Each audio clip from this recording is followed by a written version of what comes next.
저는 1935년 2월 13일 일본 도쿄에서 태어났고 얼마 후 남쪽으로 1시간 반 정도 거리인 요코스카로 이사와 거기에서 자랐습니다. 1941년 11월 28일 평양 하수구리에서 태어난 5년 아래인 집사람은 해방 직후 가족을 따라 남쪽으로 넘어왔습니다. 그러므로 저희들은 대동아전쟁, 해방, 38선, 6.25 같은 불행한 격동기에 태어나서 자란 아직 살아있는 마지막 1세대입니다. 1978년 고국을 떠나 호주 시드니에서 37년째 살고 있습니다. 그러면서 늘 생각해 보는 게 하나 있는데요. 왜 그 많은 한국인이 제 나라를 떠나야 했고 지금도 떠나고자 하는가 하는 것입니다. 한국인의 해외인은 호주인이 영국으로 또는 캐나다인이 미국으로, 반대로 영국인이 또는 미국인이 호주나 캐나다로 이민 가는 것과는 다릅니다. 그 이민은 서울 사람이 제주도로, 제주도 사람이 서울로 이사 가는 것과 비슷하지요. 한국인의 해외인은 인류문학자 호의 말대로 대개 인생의 단절을 의미합니다. 이런 모험과 결단의 길을 지금도 택해야 하는 한국인이 많은 이유로서 혹자나 한국의 지정학적 여건, 예컨대 좁은 국토의 인구 과잉과 빈약한 부전자원, 한반도를 둘러싼 국제정세 등을 들 것입니다. 그러나 그 전에서는 인접 국가인 일본도 마찬가지죠. 일본인들은 이민을 나오려 하지 않습니다. 지금도 가난이 원수일까요? 그러나 시드니의 항구는 세계의 민항이라는 명성과 여기 비디오 장면에서 보실 수 있는 대로 아름답습니다. 호주 교민의 80%가 시드니 거주인데요. 항구와 오페라 하우스는 보통 많은 양이 기차로 대개 30분 1시간 거리에 있습니다. 이 비디오는 2016년 3월 7일 결혼 50주년을 앞두고 찍은 것입니다.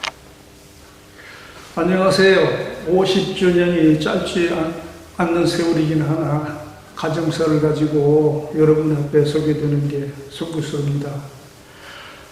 그리고 하고픈 말을 빠뜨리지 않게 하기 위하여 원고를 준비했습니다. 좀 단조로울지 모르지만 양해해 주십시오. 저는 해방 후 한국에 나올 때까지 가난이 뭔지 몰랐습니다. 한국에 나와 갑자기 엄청난 시련이 닥쳐왔습니다. 부모님이 가져오신 일본 돈은 금융조합에 예치된 채 동결되었고 생계는 막막해졌습니다. 얼마 후 2.25가 터졌습니다. 그래도 백방으로 뛰신 부모님의 덕택으로 헐벗고 굶지 않고 살아남았습니다. 그러나 제가 욕심을 부려 서울로 대학 진학을 하면서부터 부모님의 희생은 더해지고 저와 형제들의 운명 또한 더 극심한 고생길로 치닫게 되었습니다. 아시다시피 동남중은 물론 휴전 후 한국 사회의 참상은 말이 아니었습니다. 서울과 대도시의 기지에는 미군을 상대로 하는 매춘부들이 득실거렸고 가난한 가정은 딸들을 나머지 집에 신고로 보내야 했죠. 껌파리 소년과 거지들이 천지였습니다. 이렇게 어렵게 지낸 군상들은 지금은 어디에서 무엇을 하고 계실까요? 크게 두 가지를 생각해 봅니다. 하나는 피눈물 나는 노력으로 부자가 되어 잘 살게 된 사람들입니다. 찢어지게 가난했던 과거에 원수를 갚겠다고 작심한 듯 일시나 아니만을 위하여 펑펑 쓰는 부유층들입니다. 다른 하나는 고난의 세월을 잊지 못하고 뭔가 고민하고 주저하며 조심스럽게 살아가는 사람들입니다. 이타주의라는 자는 아니지만 저는 후자 쪽으로 살아왔던 것 같습니다. 그때부터 저나 부모님과 형제들 그리고 나중 만나는 사람이나 집사람이나 자녀들을 호강하는 것하고는 거리가 멀어진 셈입니다. 저는 태생적으로 배짱 좋은 사람이 아닙니다. 정치가나 대여 기업가가 될 수 없습니다. 그보다도 양심적이고 지성 있는 글을 써 사람들의 마음과 태도를 바꾸고 그럼으로써 장기적인 안목으로 사회 발전에 기여하는 그런 사람으로 살기를 희망하였습니다.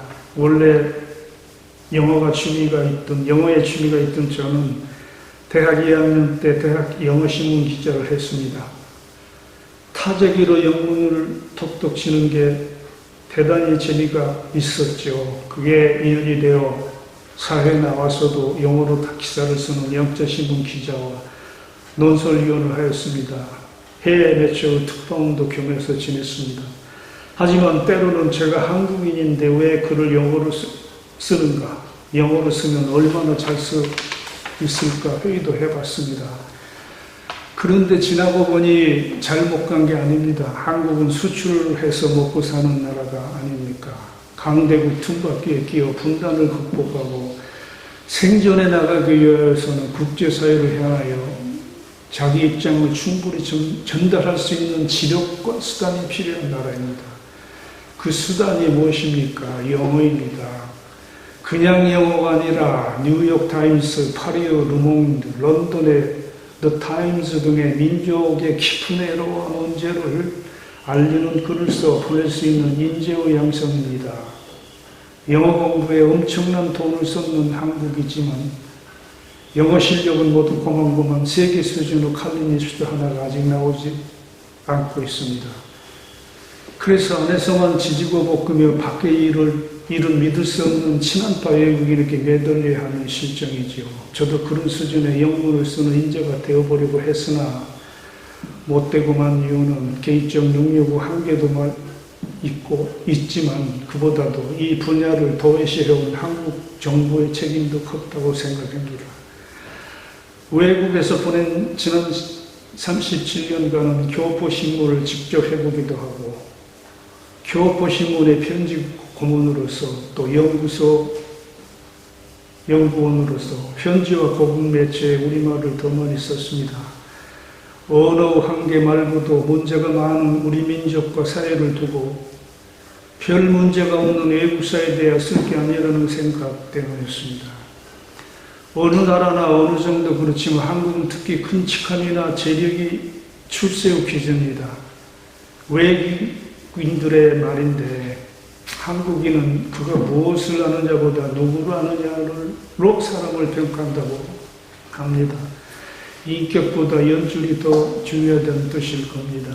교회에서도 사사론 모임에 국가직 대사 총영사가 배석한다면 빛이 납니다. 오늘 이 장소에도 장차관이나 국회의원이 참석했다면 제가 대단한 사람이 되는 것이죠. 저는 그런 것과는 거리가 먼 사람입니다. 그러나 외롭게나마 초지일간 한 길을 걸어온 것을 긍지와 보람으로 삼겠습니다.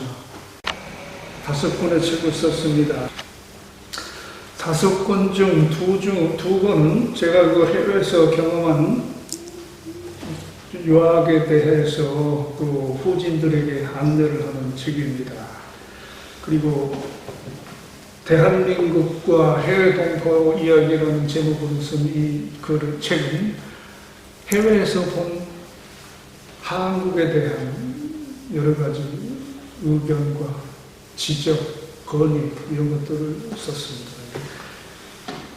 언론개혁 어떻게 할 것인가 하는 것은 5년 동안 과거 언론 경험과 5년 동안 이 분야 박사 공부를 하면서 했던 모든 그 지식들을 알기 쉽게 정리를 했고 한국 언론을 위해서 여러 가지 건의를 한 책입니다.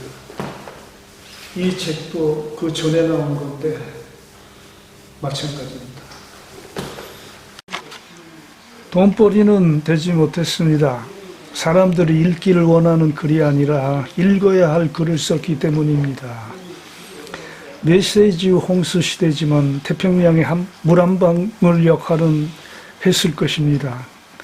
앞으로도 건강이 허락하는 한 얼굴 없는 기고가 이론가 실천가로서 지내다가 언젠가 가야 할 날 떠날 것입니다.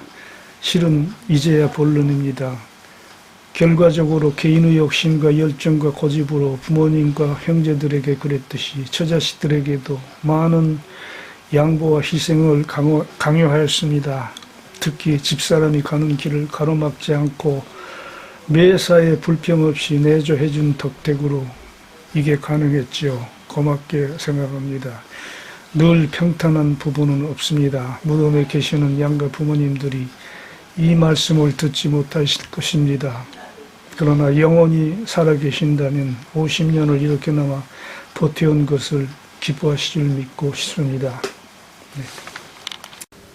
끝으로 이 자리에 같이 하셨거나 이 영상을 보시게 된 친지들의 건강과 행복을 빕니다. 그리고 아직 젊은 조카들과 후진들에게는 이런 말을 남기고 싶네요. 이솝의 개미와 배짱이 와인데요. 한여름 개미가 땀을 흘려 일하는 동안 노래 부르며 즐기던 배짱이는 겨울이와 먹을 것이 떨어져 구걸하느라 개미를 찾아왔다는 거 아닌가요? 21세기 배짱이는 사철 놀고도 잘 먹고 삽니다. 돈이 돈을 벌어주는 시대이기 때문이죠. 그러나 근면과 성실과 진실은 언제나 미덕이고 인간을 고귀한 가치입니다. 곱게 사십시오. 감사합니다. 네, 학교에서 만났지요. 대학원에서 만났어요. 근데 나는 3월 학기에 들어가고 우리 남편은 9월 학기에 들어와서 그래서 그냥 우연히 알게 돼서 했지요. 58년에 공군 장교로 들어가서 5년을 끝내고 63년에 제대를 했습니다. 그런데 그 해에 길게 얘기는 할 수는 없고 가게 된 게 대학원 갔는데 그때 그 해 졸업을 한 집사람하고 만나게 된 거죠.